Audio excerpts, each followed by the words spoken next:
মৰাণত আন্তঃৰাষ্ট্ৰীয় প্ৰতিযোগিতা আয়োজন কৰি খেলুৱৈৰ পৰা লাখ লাখ টকা লুটি উদ্যোক্তাৰ পলায়ন প্ৰবঞ্চক দেৱজিৎ চুতীয়াক গ্ৰেপ্তাৰৰ দাবী আন্তঃৰাষ্ট্ৰীয় প্ৰতিযোগিতাৰ নামত বহিৰাজ্য আৰু ৰাজ্যৰ খেলুৱৈৰ পৰা লাখ লাখ টকা লুটি পলায়ন কৰা দেৱজিৎ চুতীয়াৰ বিৰুদ্ধে মৰাণৰ ক্ৰীড়াপ্ৰেমী আৰু দল সংগঠনে বিৰুদ্ধে প্ৰবঞ্চক দেৱজিৎ চুতীয়াক গ্ৰেপ্তাৰৰ দাবী জনাইছে চৰাইদেউ জিলাৰ মৰাণহাটত শনিবাৰ আৰু দেওবাৰে দুদিনীয়া কাৰ্যসূচীৰে আয়োজন কৰা হৈছিল এখন আন্তঃৰাষ্ট্ৰীয় কাৰাটে প্ৰতিযোগিতা global Kyokushin karate organisation India আৰু দিচাং ৱেলফেয়াৰ ফাউণ্ডেশ্যন অসমৰ উদ্যোগত আয়োজন কৰা first global Kyokushin karate international tournament 2025 প্ৰতিযোগিতাত অংশগ্ৰহণ কৰিবলৈ নেপাল ত্ৰিপুৰা মেঘালয় বিহাৰকে ধৰি বহিৰাজ্য আৰু ৰাজ্যৰ খেলুৱৈসকল উপস্থিত হৈ মৰাণৰ হোটেলে বাহৰ পাতে প্ৰতিযোগিতাস্থলীত উপস্থিত হোৱাৰ পিছত খেলুৱৈসকলৰ পৰা যোগদান মাচুল ৩,০০০ৰ পৰা ৪,৫০০ টকাকৈ সংগ্ৰহ কৰে উদ্যোক্তাই ইয়াৰ পাছত শনিবাৰে কিছু সময়ৰ বাবে খেল অনুষ্ঠিত হয় কিন্তু দেওবাৰে খেল অনুষ্ঠিত নকৰি পলায়ন কৰে উদ্যোক্তা মোবাইল অফ কৰি দিয়ে উদ্যোক্তাসকলে দেৱজিৎ চুতীয়াই খেলুৱৈসকলৰ পৰা ঘূৰি যোৱাৰ টিকটৰ মূল্যও সংগ্ৰহ কৰে খেলুৱৈ দলসমূহে থকা খোৱাৰ খৰচক লৈ সমস্যাত পৰিবলগীয়া হয়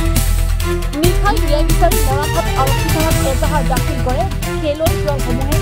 হোটেলৰ স্বত্বাধিকাৰী আৰু স্থানীয় দল সংগঠনে সহায় সহযোগ আগবঢ়োৱাত সামান্য পৰিমাণে সকাহ হোৱাৰ লগতে খেলুৱৈসকলে আজি ঘৰলৈ ঘূৰি যাবলৈ সক্ষম হয় মৰাণত এখন এনেকুৱা ধৰণৰ আন্তঃৰাষ্ট্ৰীয় পৰ্যায়ৰ এখন ইয়াত কেৰাটে খেল ইয়াত অনুষ্ঠিত কৰিছে বুলি আমি অকণো গমেই পোৱা নাছিলোঁ আৰু তাত এতিয়া আমি জানিব পাৰিছোঁ যে নেপালৰ পৰা আহিছে আৰু ভাৰতৰ বিভিন্ন ৰাজ্যৰ পৰা আহি ইয়াত প্ৰায় 200 পৰা 250 ইয়াত ছাত্ৰ ছাত্ৰীয়ে ইয়াত এই আন্তঃৰাষ্ট্ৰীয় যিখন প্ৰতিযোগিতা এই প্ৰতিযোগিতাত অংশগ্ৰহণ কৰিবলৈ আহিছিলে আৰু ইয়াত আচলতে শ্ৰীলংকা আহিবলগীয়া আছিলে নিউজিলেণ্ড আহিবলগীয়া আছিলে ইৰাণ আহিবলগীয়া আছিলে আৰু কম্বো আহিবলগীয়া আছিলে গতিকে এই 4খন কাণ্ট্ৰি ইয়াত অংশগ্ৰহণ কৰিবলগীয়া আছিলে বুলি ইতিমধ্যে আমি জানিব পাৰিছোঁ আৰু যিজন ব্যক্তিয়ে আচলতে এই গোটেই প্ৰতিযোগিতাখন এটা ভুৱা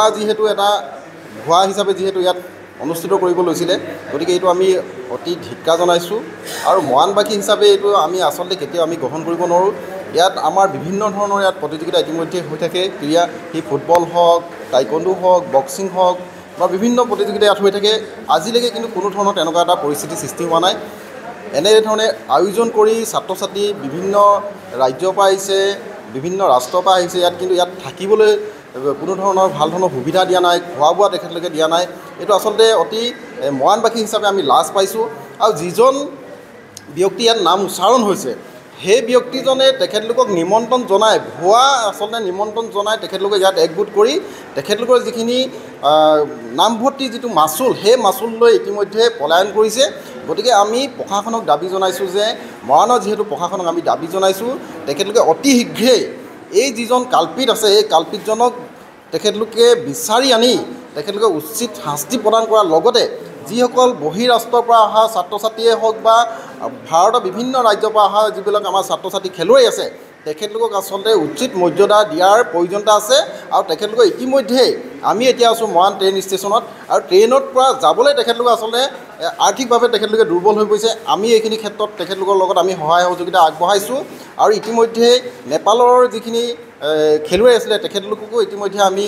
যাবৰ বাবে ব্যৱস্থা কৰিছোঁ গতিকে ইয়াত এতিয়া ইতিমধ্যে আমাৰ আছে ত্ৰিপুৰা আছে মেঘালয় আছে ইয়াত 2খন ষ্টেটৰ ইতিমধ্যে খেলুৱৈসকল আছে গতিকে আমি আশা ৰাখিছোঁ যাতে ভৱিষ্যতৰ দিনত যাতে মৰাণত যাতে খেলক লৈ যাতে এনেধৰণে যাতে কোনো ধৰণৰ লৰা ধেমালি নহয় তাৰ বাবে মই ভাবোঁ যে আমাৰ সকলো ৰাইজ সচেতন হ'ব লাগে আৰু এই যিজন কাল্পিত সেই কাল্পিতজনক বিচাৰি আনি মৰাণৰ ৰাজপথত তেখেতলোকক আঁঠু কৰাই যাতে ভৱিষ্যতৰ দিনত যাতে মৰাণৰ ক্ৰীড়াক লৈ যাতে ধেমালি নহয় তাৰ বাবে কিন্তু সকলোৱে পদক্ষেপ হাতত ল'ব লাগে আৰু তাক বিচাৰি আনি মৰাণৰ ৰাজপথত তেখেতক আঁঠু কৰাই দুচাত দিব লাগে বুলি মই অনুভৱ কৰিছোঁ। মৰাণৰ পৰা